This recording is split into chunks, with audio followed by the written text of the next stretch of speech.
right, everyone, welcome. Thank you so much for joining us. Tonight, I am joined by my top 3 homeopaths in the whole wide world, our very own Julianne Lee, Andrea Ring, and Linda Steed. Tonight, we're talking about a second intake for Andrea and Linda's course offering. It's called your Homeopathic Toolkit, and it's going to teach you how to become a confident home prescriber for your animals. Julie, along with Andrea, and Linda are going to talk about all things homeopathy. They're going to teach you how to understand and learn through this course and become a confident home prescriber for your animals. They're also going to take your questions live. Tonight, we've also planned something super special for anyone who registered. It is a free course offering along with a homeopathic toolkit for another second winner. So there's actually 2 gifts going out tonight. Thank you, Linda and Andrea, for offering those up for everyone who's here with us. Looks like the chat's working well. Everyone can hear us. So thank you again, everyone, for joining us. Shall we get started? Tell us about this course and how it's going to help us help our animals.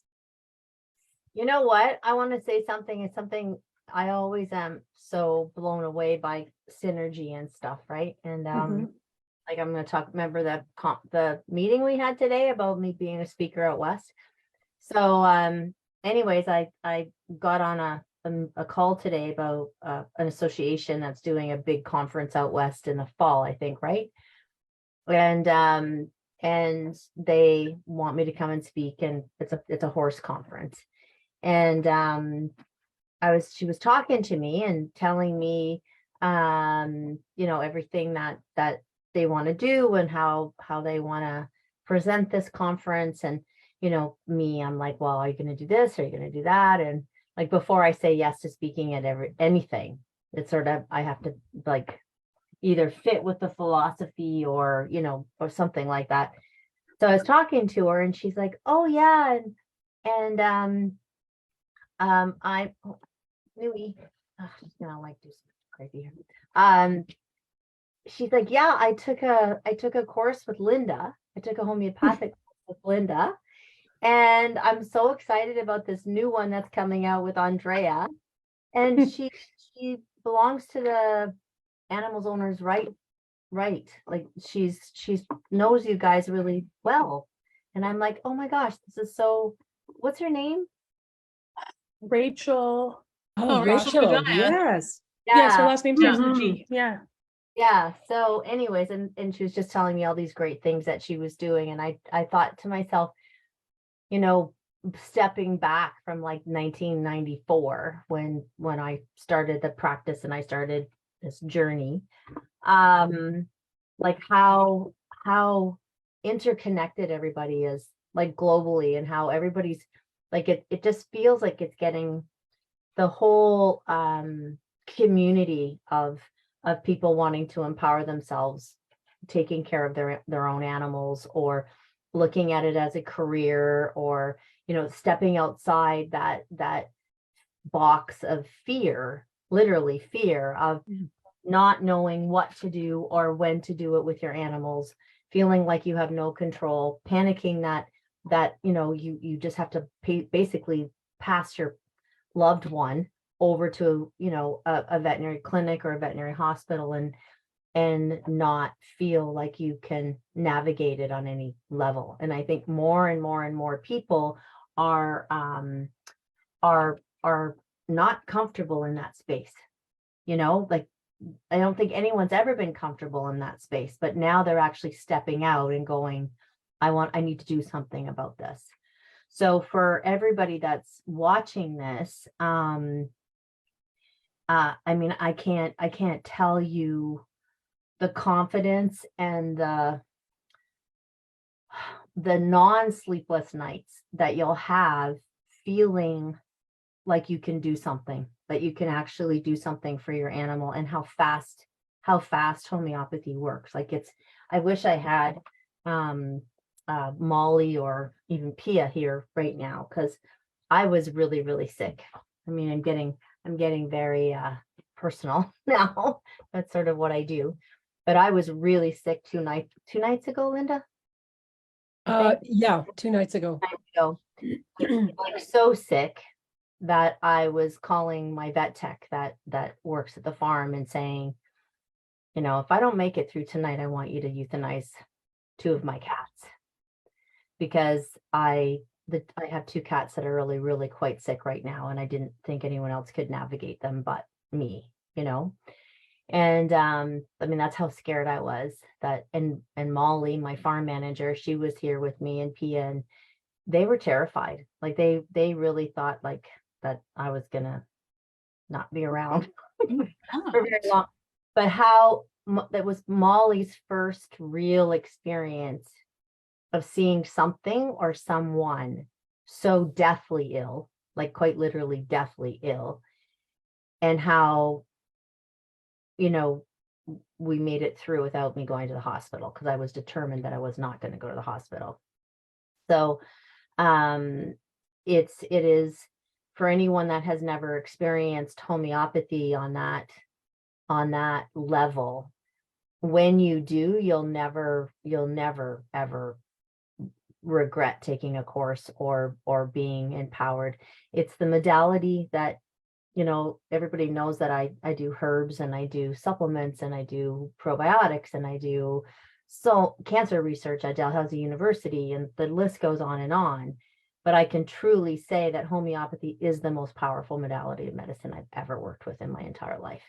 And it's not like it's the only one, but encompassing it in acute situations or in crisis situations, and being able to either integrate it or just often use it on its own, it is seriously mind-blowing. Like, you know. Yes. So I wanted to share that with everybody. I know it's a bit intimate, but it like, I mean, this wasn't last night, it was the night before. And like, not only did I think I wasn't even going to be here, I surely didn't think I was going to be on this AJA. Right. So that's how fast. I mean, I'm still not 100%. I still feel off for sure. But yeah, it's a pretty crazy thing. So anyways, let's get like it's all good. I'm here. Thank you, Chelidonium and Veratrum. But and Linda's on the phone with my caregivers at the moment, which were caregivers for my animals that were caregiving to me in the middle of the night and through the entire night, texting and calling Linda every half an hour, every 20 minutes to half an hour about, Wow. should we change the remedy? This is what she's doing now. I was so weak I couldn't even speak. Like I couldn't get anything. Wow. Yeah. No. Well, thank goodness you're here to tell the story. Sorry, I know. Homeopathy to the rescue again. And Linda. Again. Wow. Oh, gosh. You know, it's mind-boggling every single time, you know, even though we've had so many experiences over the years, you just kind of go, wow, you know, and just feel so grateful to experience that, to witness that. Yeah, it never gets old. No. And I think about like all the animals here on the rescue, you know, like on the rescue, about just you know, the profound changes in them when they get sick and we treat them acutely, and you know, everybody's sort of blown away by it. But you know, I know the course that you're doing can move into people and can, like, it's like I'm going to let you talk about it a bit more. Okay. But you know, I feel like the way the healthcare system is working with people and animals, I was terrified to go to the hospital, because I knew that they weren't going to know what was wrong with me. And I knew that they were going to be like, you know, before I could even blink, because I couldn't even speak.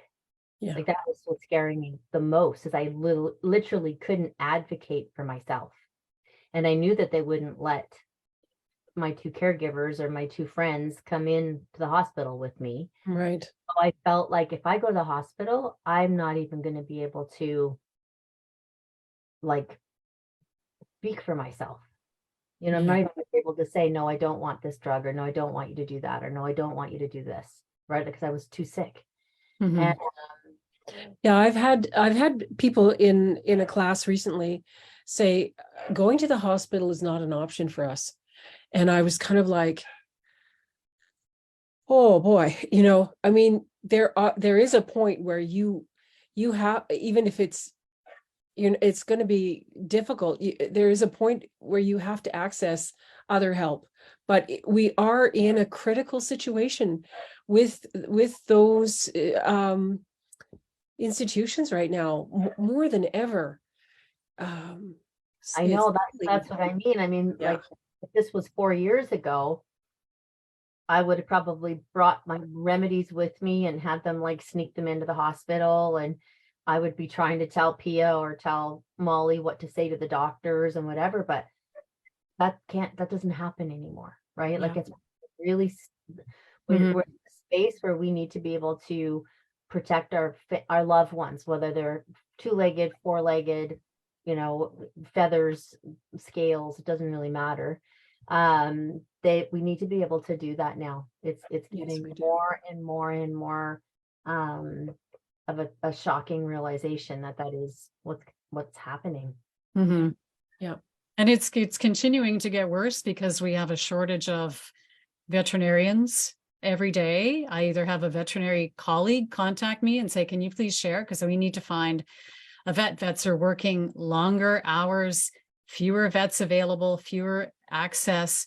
And if you are one that is of a holistic mind and using holistic principles, it's even harder because you get shamed about raw food and all of the things that we do. So it's even more, it like by the day, it becomes more important and more vital. Yeah, it does. Yes. And I how think- much derail things, right? Like, I always use that word derail. Like, if you know what you're doing with your animals or your children or your spouses or your friends or your family, you can catching it early, getting ahead of it early enough, you can derail things that are really scary. Like, I mean, I knew I was getting sick in the afternoon, and I think by the time they called you was probably about 11:30 at night, right? Because I was just getting worse. 11:30 my time, I think. It was late. Yeah. But yeah. But if I didn't have that to derail whatever was going on with me, I would have wound up in the hospital for sure. Like, there would have been no choice whether I wanted to go. You would have been in an ambulance. I would have been in an ambulance. Like, yeah, 100%. Yeah. Yeah. But and you can't just go, oh, I don't want to go to the hospital, so I'm just gonna like fight it out without any tools, right? Like, if I mean, you heard me, like, you could hear me in the background, right? When they had me on the phone, or when they had you on the phone, I wouldn't have lasted like that for a day and a half or 2 days. I either would have probably been dead, or they would have had to call an ambulance, and by then I would have, like, who knows what I would have been, right? So it's just even, being able to get ahead of it before you get so sick that you have no choice, right? Like, you really have no choice. So yeah, I'm glad everybody's on here, and I'm glad that people are taking their own health and their health of their animals seriously, because homeopathy it's a serious modality, because it can do incredible things. Absolutely. The course, we ran this course in the fall. We had 40 students in the fall, and we had some really great feedback from people. Some of them didn't realize the course was going to be so intense, because it is intense. You're getting a crash course in homeopathy. We're not just telling you what remedy to use for what condition. We're teaching you how to find those remedies, how to repertorize, how to look at the symptom picture, how to case take properly. This is for your animals at home and for you at home. So knowing how to assess symptoms, knowing how to assess when things are an emergency, when it's something you can deal with at home, understanding vital signs. So we really give you a really amazing foundation in understanding animal health, in understanding even things like blood work. What are the potential things that could be going on? And then how to treat and how to find remedies, how to go to a repertory. So this is what we homeopaths do. It's how we find these remedies. So there is a method and a science behind how we do this. We're not just picking remedies out of the air. The other thing I love to convey to people is that the principles on which homeopathy was founded are 100% relative today, because they are based on natural law, and natural law doesn't, Change. go out of fashion. It doesn't get old. It's reliable. And so that, some of the textbooks and the language in them is really antiquated, is because they're old, but it's just they're these great books of wisdom that has been since the founder, since Dr. Hahnemann. I just love when people get that. They're like, oh my God, you mean we've had this all along? Like, where was it? Yeah. Yes. But we had it all along, yeah. I wonder. The other really super cool thing, just quickly, because of, well, Andrea, you can speak to this as well, but the nice thing about homeopathy, when you own an animal and you're doing it for an animal, or you're doing it for your children or your whatever, is there's no contraindications with drugs. So when we do other modalities, if we're looking at herbs, or we're looking at even aromatherapy, or we're looking at anything where there could be a risk of you giving a remedy when they're on a drug, right? Because our animals are on so many drugs, our people are on so many drugs. We don't have to worry about that with homeopathy, right? We don't have that fear factor of, oh, if I give this herb and this person is on an anticoagulant, or this dog is on a serious immune suppressive drug, and we may wind up, it might be contraindicated. We don't have to worry about that, right? We're not, there's that concern isn't there. And that's a massive concern. Also, the other thing that's great is that as a layperson starting out, you can't break the patient. You can't hurt them with this medicine. I've heard stories of, parents that said, well, I gave the Tylenol, and but I gave the Tylenol, and they're like, oh my God, we both gave the Tylenol. And you don't have that. You don't have the fear of poisoning, or the fear of making a drastic mistake when you are just learning how to use it.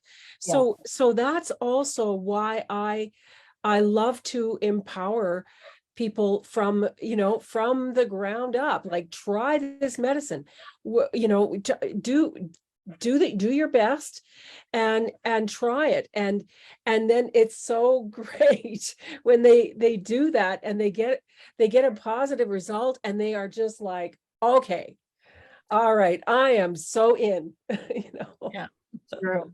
It's beautiful. The other thing about this this course is it's not just homeopathy. So I alluded to a few things there that broaden the scope of it a little bit as well, but it's also lifestyle and all the things that are standing in the way. So what do we need to make sure that our animals are healthy? Are we giving them everything they need? And for, I think, all of us that have been in this field for such a long time, it comes down to providing the most fulfilling life, the most happy life for them. And that encompasses a very big picture of what do they need? What is the stress in their life? How can we remove stresses, anxieties, give them as much happy time in their day as they can, let them run and get dirty and chase things and do all the things that dogs, and cats really are intended to be doing. So that's part of what we talk about, is the obstacles to their health, and the obstacles to all of our health are huge now in this day and age. Yes. I'm thinking maybe we do have a video that we created for our website. It's about 3.5 minutes long. I wonder if now might be a good idea just to showcase that, and then maybe after we can do some questions and stuff. Absolutely. Just bear with me while I pull it. Okay. It's here from, it looks like Kevin was in your last course. Yes, he was. Okay, here we go. I'm just going to share my screen for everyone. Awesome.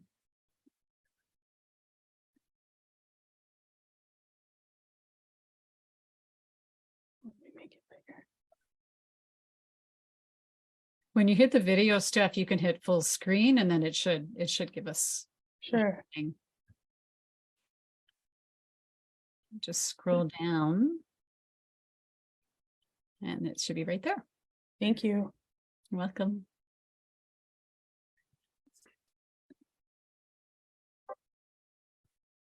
We live in a universe where everything vibrates.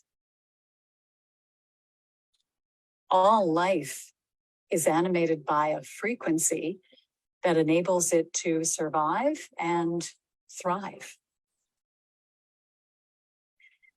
Human beings, the animals, whether living on land or in water, the plants and trees, the soil, insects, water flowing through rivers and lakes, our oceans, even rocks and mountains. Everything has its unique frequency. Dr. Samuel Hahnemann, the founder of homeopathy, called this life energy the vital force. In China, it's called qi. In India, it is referred to as prana. Virtually every culture, including those of ancient origin, is aware of it and has a name for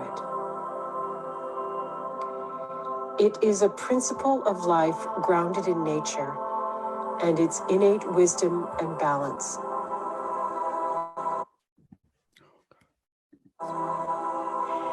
There is magic in a cat's purr.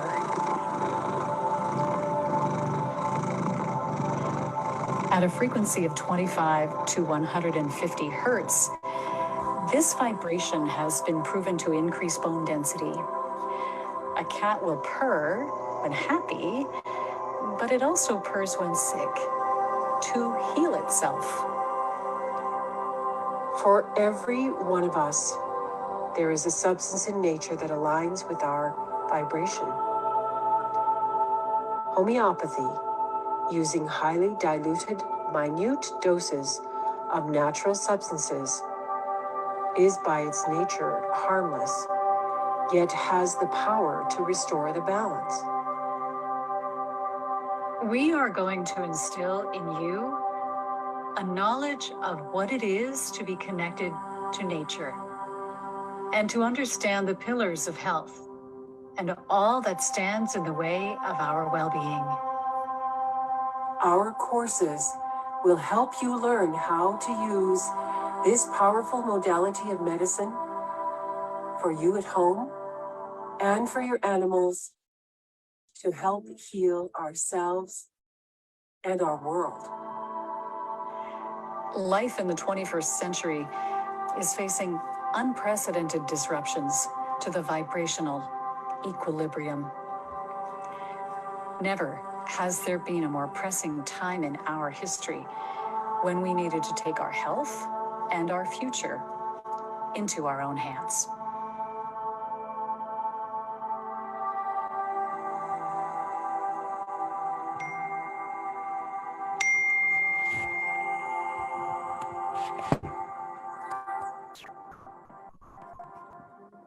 That gave me goosebumps. No, I think your thing was slow, eh? Your internet. I can send the link to everyone here. yeah, it That's- didn't play. Sorry That's- about that. That's what I would do. It was jerking around a bit, but Is it? Oh, if But you it was- watch it on the, yeah, if you watch it on the site, it you should have a, Yeah, so just put the link in the thing so that they can watch it again. But that was amazing. gave me goosebumps. Yeah. Awesome. thank you. It was quite a project. Thinking of what we wanted to convey and then how to convey it with something that will really have an impact. Mm-hmm. And Linda and I were discussing about frequency and vibration and how our bodies work and how our animals work and how sensitive we are to everything around us, even something as simple as stress.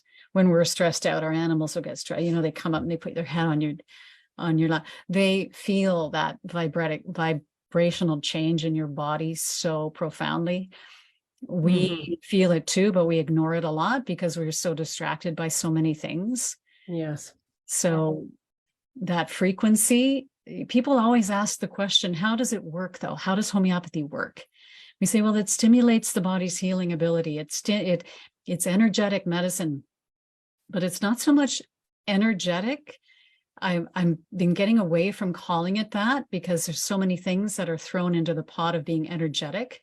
There is a science and a valid science behind how homeopathic remedies work. And if we think about vibrational energies in the world and how, for instance, the cat's purr is a very low frequency. So it's those low frequencies that are in harmony with nature. And we are bombarded by high frequency energy, vibration frequencies all the time. I mean, you can't even get away from it. If you have electricity in your house, it's there. So let alone your cell phone and et cetera, et cetera, et cetera, et cetera. So getting back to what is natural for an animal, what would a natural life be? What would a natural life be for us?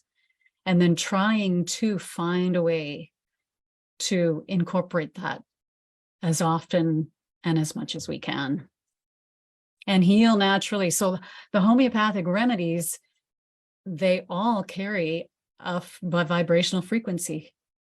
And that's what they do, and that they literally change how our cells are vibrating. And I believe that's how homeopathy works. From every substance in nature, from every insect, every animal that we draw remedies from, the plants, the minerals. It's fascinating and it's life altering, and it gets away from the science we know, because the science we know isn't everything. Well, it's also what Linda said, it's ever changing, right? Like, you know, like just even to talking like about gut health. So, you know, things that we think we know now in science, in 10 years is, well, not even 10 years, in 2 years, it's redundant. It's not even, we're working backwards and going, oh, well, you know, maybe that wasn't exactly what we thought it was, right? So science is it's an ever-changing thing. It's not carved out in stone, whereas nature is, right? Nature is our you know, our focus on the future, I think. You know, like I really do believe that. But Andrea, I wanted to ask you, you guys are doing, your course has like how to not read blood work, but understand some components of blood work, doesn't it? Yes. So we take a comprehensive blood panel and go through all of those values and what they are, and not necessarily what it can mean if they're off, but you know, things like knowing if it's kidneys or if it's pancreas or if it's liver, if thyroid, we get into thyroid a little bit, but if the endocrine system seems to be working well, in a urinalysis, what should a concentration of urine be? What does it mean if the pH is high? What can that create, like crystals and stuff? So yeah, we just go, it's a basic understanding. Yeah. So this is not, I'm not a veterinarian, so, but I've looked at blood work a bajillion times, as have we all, and have learned working in the vet industry for so long, what these values mean. So it's just sharing so that people have a basic understanding of that, and diagnostics as well. Yeah. And Awesome. Linda, how does it go? How does it, like, the one that you're doing now is animals, right?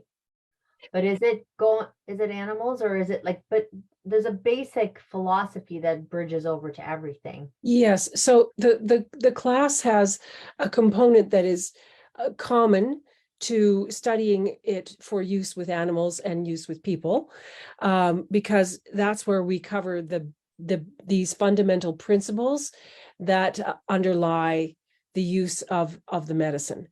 And then we branch off. So this is animal specific, this is human specific, and it's possible to take either or both streams. If you've got lots of time on your hands and you want to take a 60-hour course, you can do both. But yeah, there are aspects that are common between the two courses because we are teaching those fundamentals. Yeah, good, awesome. So Steph, we have some questions, right? Like, Yeah, before we do questions, how do you feel about me giving away one of the prizes from tonight? Oh, fun. Sure. Yeah? Yeah. Okay, so myself and the two new ladies that I'll introduce you to at the end put together this little wheel. We're gonna spin it live. Oh. And there's one that's getting the free course and one that's getting a toolkit. Where do you want to start? Let's do the toolkit first. Toolkit first. Yeah. All right. What's the toolkit? It's a remedies. It's a remedy kit. A remedy kit. Oh, cool. Mm. It's a cool tool. Oh, look how cool that is. There's a lot of names on there. We had a lot of people sign up. I know it looks obnoxious, but there's just so many people.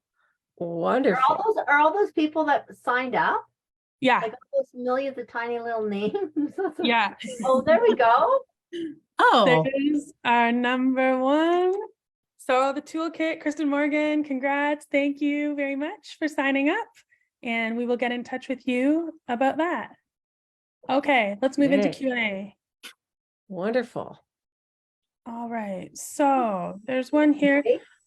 Okay. Could you, Christina, can you explain a little bit about how to correctly dose homeopathics, especially 200C? Some say you can do 200C multiple times in a day for really chronic situations. Meanwhile, other places say that 200C shouldn't be taken more than once a week. Thank you kindly for your time. Andrea or Linda?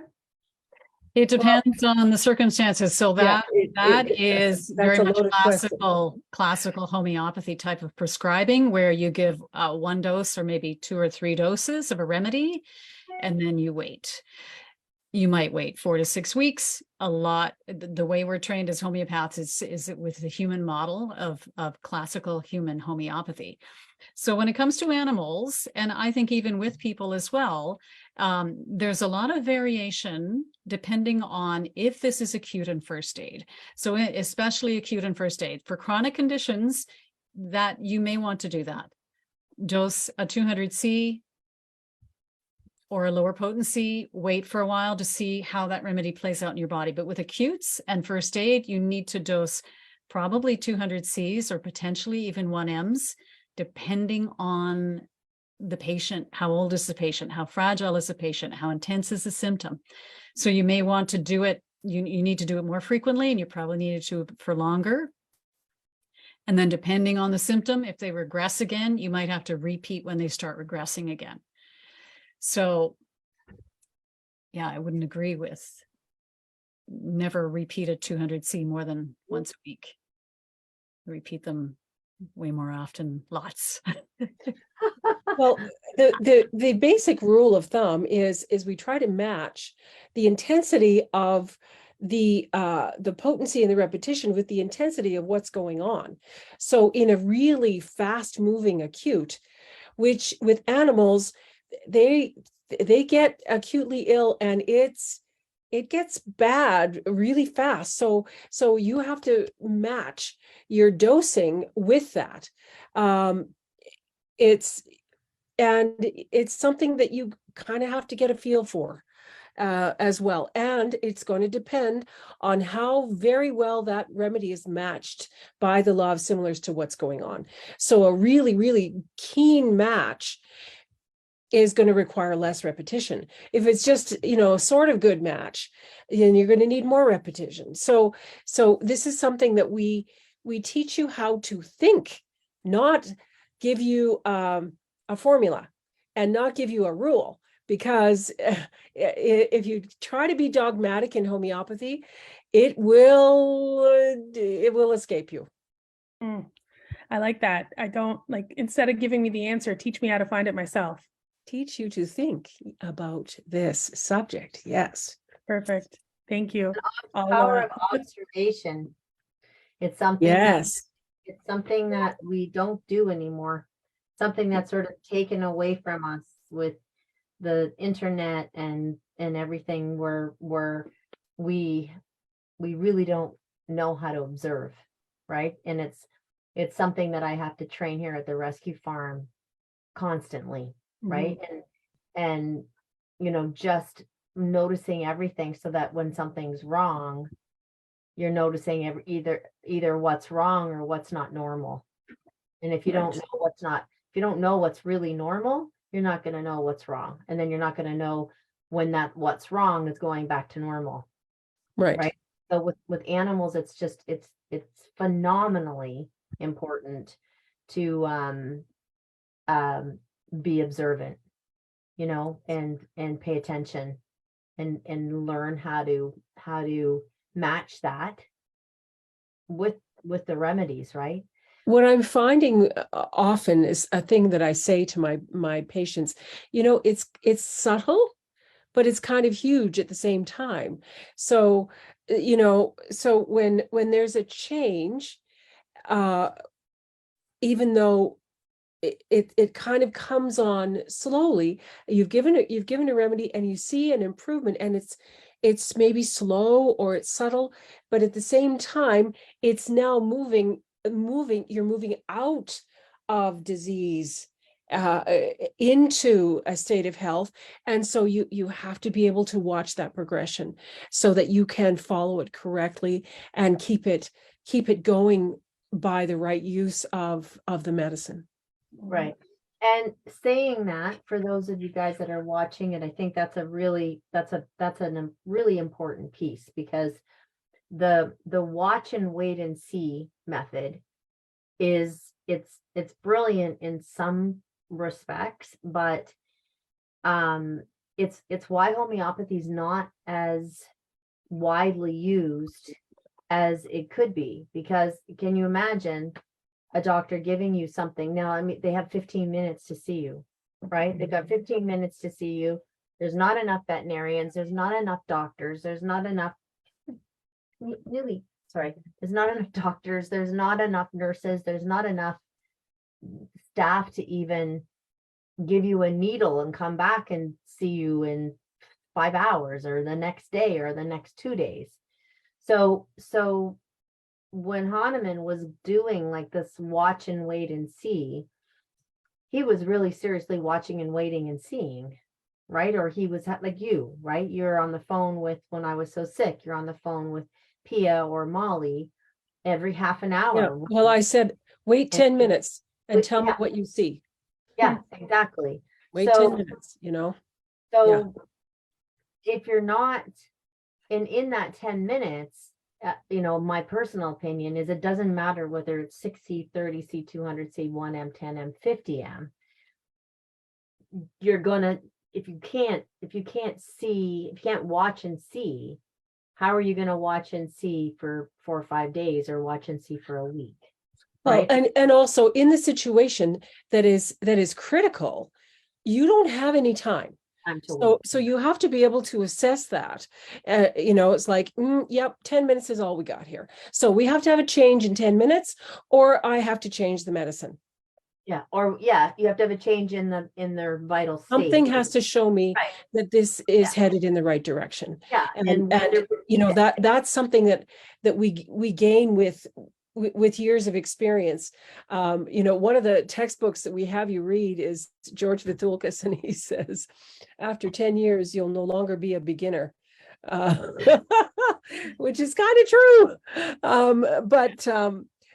But nonetheless, you can, with the right amount of knowledge, and just, you know, try it, you know, do your best. It's amazing what you can do.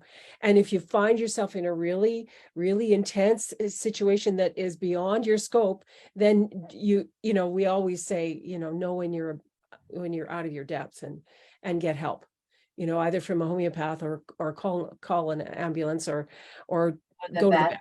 Yeah. Go to the vet.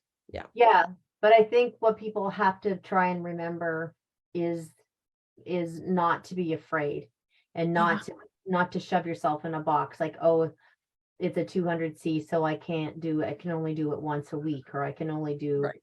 this often. Yeah. It does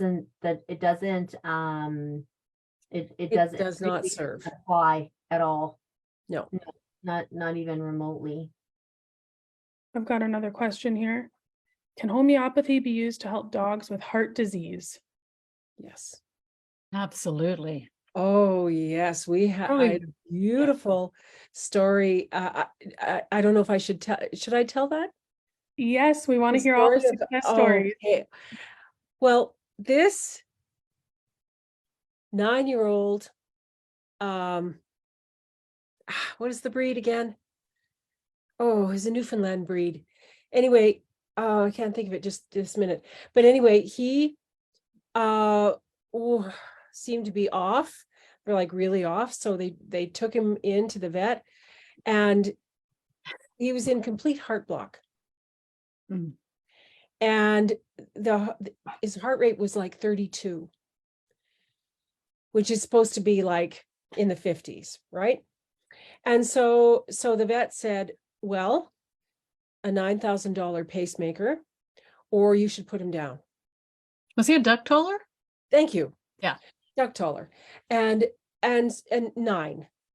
And so that was this was one of the students that had taken my acute and first aid homeopathy for people class, and she's a nurse. And she's kind of having a crisis of faith in her profession now. But anyway, she contacted me. She said, can we do something? And I said, absolutely. So we put him on digitalis, which is a, homeopathic digitalis, which is, it's a known heart drug, and homeopathically and otherwise. So we put him on that, and there was some change. And then she told me that he had this really intense cough. And so I looked up spongia, and sure enough, spongia is a heart remedy. And I didn't actually think of it as a heart remedy. So we gave him the spongia and the digitalis, and within 2 days, his heart rate was in the 50s. And he was like doing his normal duck taller stuff, and she was just blown away. And, she has a stethoscope, so she checks his heart, and she's like, Probably oh my 100 God, Linda, times a day. his heart is great.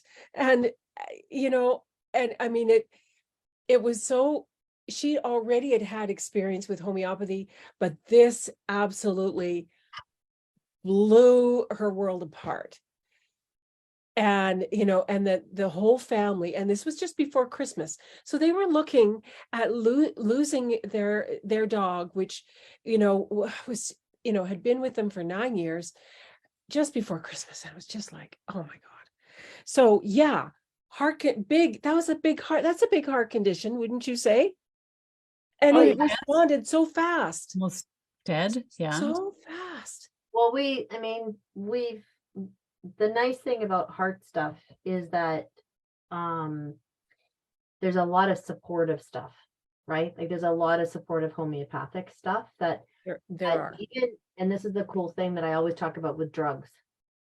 So even if the drugs need to be on board, like absolutely have to be on board, homeopathy can come in and support so many different things, right? Like make that drug, instead of lasting, 3 to 9 months, which is often the case with heart stuff, last, 3 years, or putting remedies on board that support the side effects of those drugs, right? So that the animal's vitality or its vital force stays strong, right? As well as, my mom would always say, don't throw the baby out with the bathwater. And it's so true, right? Like, it's like the amount of support that the remedies can give when they're on heart meds is also amazing. And I mean, we at the clinic, Andrea, we treated so many heart conditions, and a lot of it is, discomfort and pain and especially with cardiomyopathies and things like that, that when you have the drugs on board that are doing stuff with the organ, and you can reduce the pain and inflammation and swelling and all of that stuff, it's phenomenal. And I remember I had a donkey, and she was in heart failure. She was really old, like 32. And the vet came and is like, she's in heart failure. There is absolutely no drugs for hearts and donkeys. And, she may have 3 to 4 days. She may have 3 to 4 days, but we don't know, how long she's going to last. I did the same thing. I mean, I did a bit of a combination of digitalis and can't even remember now, but I think I used 3 different really low potency heart remedies, and then her constitutional remedy, and she lived for 3.5 years. Wow. And she died on her own. She didn't have to be euthanized, and it was amazing, like really, really amazing. Mhm. So yeah, I wouldn't say that there's any, next to having to go and be on, like, fix a broken bone, remove something out of a foreign body out of a gut. Like, there's a million things that from that perspective where, we need to have surgery or we need to whatever. But I couldn't honestly say, and this is having the clinic for 20 years and having my rescue for however long, I don't know of one single thing that homeopathy won't help. Not one. There's not one single disease, not one single pathology, not one single syndrome. There's nothing that I don't think that homeopathy can either blow people away on or work as a phenomenal support. Like, the difference between going on a drug or having surgery and having homeopathy for support or not support, either post-surgery or with a drug, there's nothing that I wouldn't say would not be advantageous of using homeopathy, and better quality of life, lots of times a longer life, more prolonged life. Yeah, there really isn't anything that I could even possibly think of. There wouldn't be one single thing that I would say I wouldn't use homeopathy in that. Like, nothing. Agree. 100,000%. Well, it is a complete system of medicine unto itself. It's not, it's complete. And we have 5,000 plus remedies. So there's, the sky's the limit. Well, and even like, when people kind of, it's not that they bail or whatever. Andrea, do you remember that Great Dane that, I actually showed it. I used her case at a vet conference that I did. The Great Dane, she came in, she was like 11 months old, and they wanted to amputate her front leg because she had Osteosarcoma. Mm. No, she didn't have osteosarcoma. She had No? a bone infection. She Oh. actually had osteomyelitis. Mm. And wasn't it osteomyelitis? I forget, but it was a necrotic bone like that. infection, and it was resistant to antibiotics. Right. So they had her on IV antibiotics. They had her on every single antibiotic known to man, and they wanted to amputate her leg because it was fracturing and the whole 9 yards. And they came to us, and I was just like, oh my God, I don't even know what I don't know. And they were pretty adamant that they were going to put her down rather than take off her leg. And I said, why? She's 11 months old. You can remove her leg. So we came to this thing where I took on the case, and but they had to go back. They were seeing this really high powered, it was called Can West. It's a big specialty hospital that has, better equipment and better care than most hospitals do, and like human hospitals. And so I said, you have to go every single week, and you have to have the same radiologist take the x-rays every single week, same radiologist, same x-ray, same everything, so that we can really see what's going on with this dog, or I won't take on the case. So anyways, we did, and the he was an orthopedic surgeon that was working with me from this other hospital. And I think we treated her for 3 months, and they went every single week and they did an x-ray, and she completely healed. Like they were blown away. And when I took it to the vet conference, I was able to show, it was awesome. I'd be able to show every single x-ray over that 3-month period, and how her bone was changing, and small fractures healing, and the infection completely. They think she was probably had some kind of foreign material or foreign body that developed this infection that was completely antibiotic resistant. It was really really odd. But yeah, it was scary, but I used really, really high potencies, and often, remember, Andrea, I think I was using crazy, Yeah, trying to remember 10 and 50 m phosphorus, Yeah. and I know, for like 3 months, and Yep. like that. And it's like, what we're going to lose? They were going to either euthanize her or take her leg off, You needed so, something that matched the power of the intensity of what was going on in the body. and her Yeah. age, young, she was super Yeah. vital. Vital. Yeah. So there isn't a lot that I would say can't be helped, at least helped, Mhm. helped quality, like cancers. The amount of cancer that we did at our hospital was just like outrageous, but amazing. And I can't remember that many times when people would be like, people don't think that they have, like, not saying that it cured it, not even by any means am I saying that, but people would say, I think that they've misdiagnosed them. Mhm. Yeah. I think that Yeah. they've been misdiagnosed. How can they be doing this well? Yeah.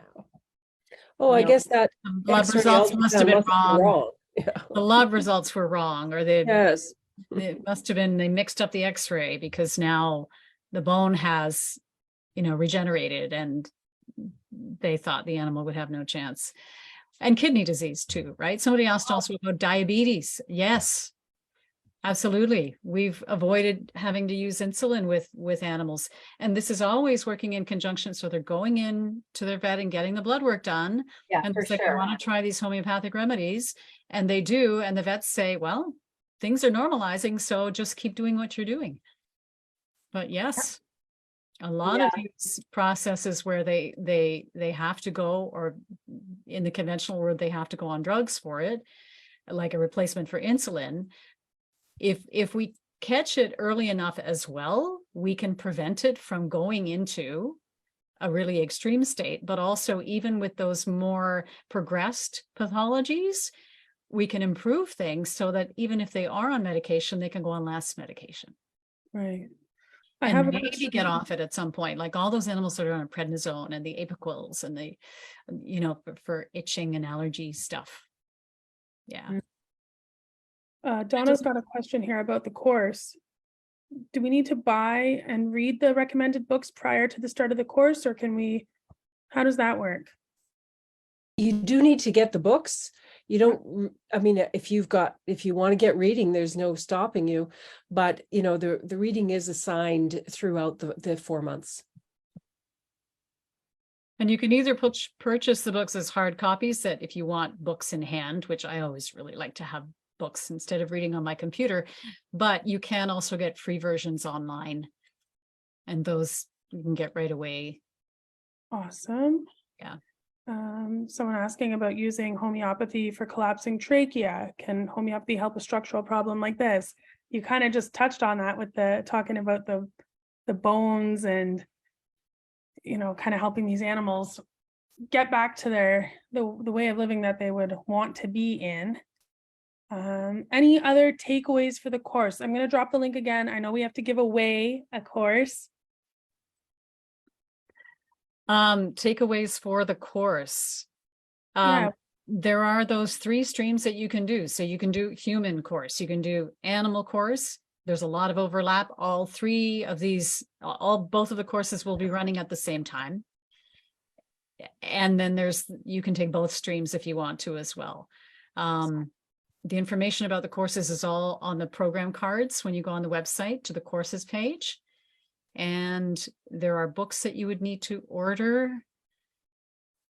I think we've covered most of the information about what we are covering in the course, but there will be a detailed course outline put up there later this evening. We were just getting that in today.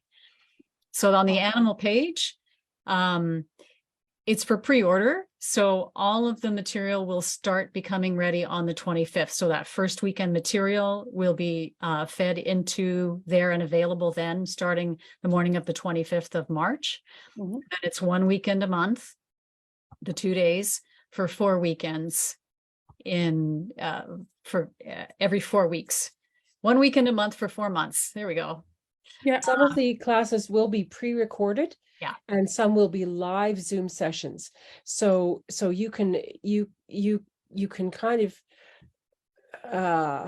if you miss, you have a chance to catch up, and kind of go at your own pace, but you'll want to catch the lives, even though those also will be recorded and will be available, but that's a chance to interact and ask questions directly. So.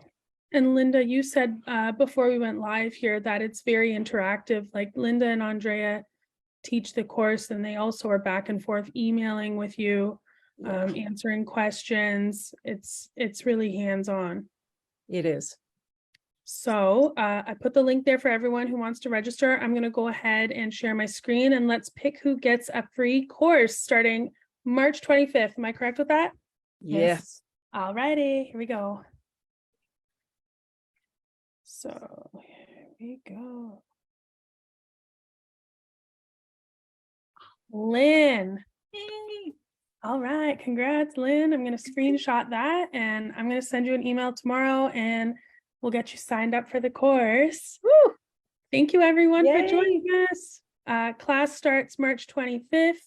Learn how to be a home prescriber for your animal. And one thing that I thought about when you were introing the course is that a lot of these situations bring panic. And this is something that can kind of help you get rid of that. Like Julie, you helped me before we started, like, let it go, let it go. You don't have to panic. You don't have to be fearful, because now you have this tool belt that you can rely on to get yourself and your animal through it safely. Absolutely. Yeah, well, just even your dog, remember when with his eye? His eye, yeah. Yeah, Yeah. his eye was, I don't know what was going on, but Yeah, he almost looked like he had cherry eye, it's called. yeah, it was pretty bad. It came on fast, and then spoke to Julie, first and foremost, calm down. And then we started getting him going on some homeopathy, and it went away. I don't want to say all by itself, because it was because of homeopathy, but it went away, and I didn't have to see a veterinarian, and we took care of it at home. But Exactly. we stayed closely in touch, right? Oh, So yeah, that most definitely. if you really needed to go to the vets, we were ready to go. Mhm. Yeah, it resolved really fast. Yeah, Well, it's nicely powerful. done. Yeah, and it works quickly. Yeah. It's pretty amazing. Yeah, It is. everyone. I just noticed the comment from Suzanne that her vet was starting to use homeopathy, and we're finding that more veterinarians are reaching out for help with their animals, right? Julie, Linda. Yeah. Because they realize, I think they hit a point where their medicine isn't working and isn't achieving the health that they're trying to instill. So they're reaching out to find alternatives. And because homeopathy doesn't carry the risk of harm the way some, or the interactions with drugs as well, Or even herbs. or herbs, you have to be careful. Mhm. Some supplements you have to be careful, not as much really with supplements, but herbs. And so veterinarians feel like if they can use something because they're using drugs at the same time, that homeopathy would be safe to use alongside of what they're already doing as well. So yeah, it's pretty amazing. Well, thank Yeah. you, ladies, for taking the time, energy to put this together for us, to teach us how to serve our animals and help our animals at home and ourselves. Appreciate that. And I'll drop the link for everyone who wants to register. Classes start March 25th. Thank you Thank you so so much. much, you guys. Thanks so much for having us Thank you on. so much, everyone. Thank you, you, everyone. guys. For attending today. What an amazing, amazing group of people we have watching today. Thank you. Yeah. Grateful. Thank Good you. night, Thank everyone. you guys for putting this out there for everybody. It's huge. Thanks, Julie. No. Great joy. Yeah. Hey. Good Okay. night, everyone. See you Bye. later.